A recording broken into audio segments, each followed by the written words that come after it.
అవినాష్, చెప్పుమ్మా. దగ్గరలో ఉన్న మెడ్ప్లస్ కు వెళ్ళి మెడ్ప్లస్ బ్రాండ్ మెడిసిన్స్ అని అడిగి కొనుక్కునరా. అక్కడ 50 to 80% తగ్గింపుకు వస్తుంది. మీరు తీసుకునే అదే మందులు, అదే నాణ్యమైన మందులు, కానీ సగం ధరకే. విషయానికి వస్తే నిన్న విజయోత్సవ సభ నిర్వహించారు తెలంగాణ ముఖ్యమంత్రి రేవంత్ రెడ్డి వరంగల్లో. ఆర్థిక అంటే రెండవ రాజధానిగానే పేర్కొంటూ ఇక్కడ దాదాపు 4,700 కోట్ల రూపాయల అభివృద్ధి పనులకైతే శ్రీకారం చుట్టారు. మరోపక్క కాళోజీ నారాయణరావు విగ్రహావిష్కరణ, అలాగే కళాక్షేత్రాన్ని కూడా ప్రారంభించారు. అంటే వరంగల్పై ఫోకస్ పెట్టడానికి గల కారణాలు ఏవనుకోవచ్చు పాపారావు గారు? వరంగల్ మీద సహజంగానే అందరికీ ఫోకస్ ఉంటుందండి.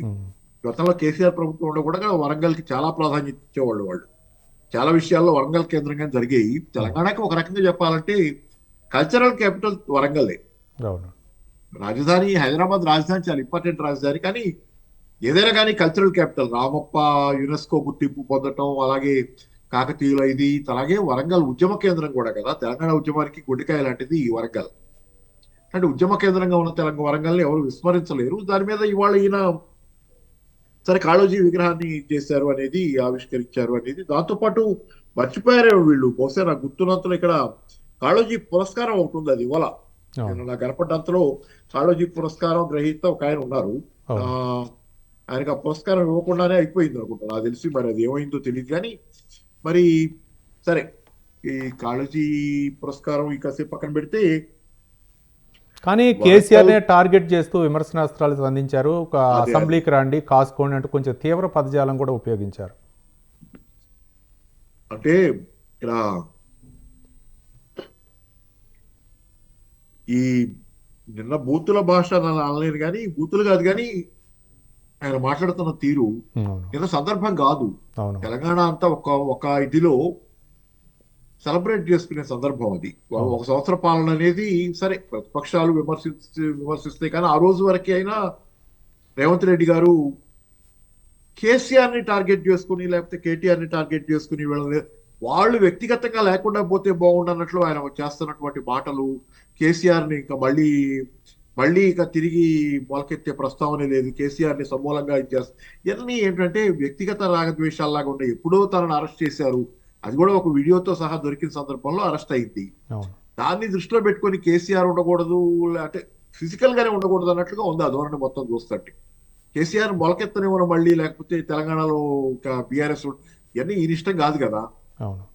అవన్నీ చేయాలంటే, అవన్నీ జరగాలంటే ఏంటంటే మీరు మీ పథకాలు బాగా అమలు చేయండి, 6 గ్యారెంటీలు బాగా అమలు చేస్తే ఖచ్చితంగా దానంతటది బీఆర్ఎస్ అంతర్ధానం అవుద్ది. ఎందుకంటే ప్రజల దృష్టిలో మీరు మనసుల్లో ఉంటారు, మీరు నిలుస్తారు కాబట్టి బీఆర్ఎస్ స్థానం ఉండదు. కానీ మీరు 6 గ్యారెంటీల అమల్లో దారుణంగా విఫలమవుతున్నారనేది ఇప్పుడు తెలంగాణ మొత్తం స్పష్టంగా చూస్తుంది. దాంతో బీఆర్ఎస్కి ఆటోమేటిక్ గా బీఆర్ఎస్ ప్లేస్ వస్తుంది మళ్ళీ దాని స్థానం దానికి. కాబట్టి ఏంటంటే అది అసహనంగా తీసుకొని నోటుకొచ్చినట్టు మాట్లాడి ఇష్టానుసారం ఏ సమయం సందర్భం లేకుండా ప్రతి సమావేశంలో ప్రతి చోట కేసీఆర్ ని, అంటే ఇది చాలా చిల్లర వ్యవహారంగా ఉంది ఇదంతా. మొత్తం మీద ఏంటంటే వినటానికి కూడా ఇబ్బందిగా ఉన్నటువంటి వ్యవహారం. అంటే కేసీఆర్ తప్పితే ఈయనకి 24 గంటలు అదేదో ఉంది కదా, హిరణ్యకశిపుడు హరినామ జపం, కొడుకును కూడా అడుగుతాడు కదా,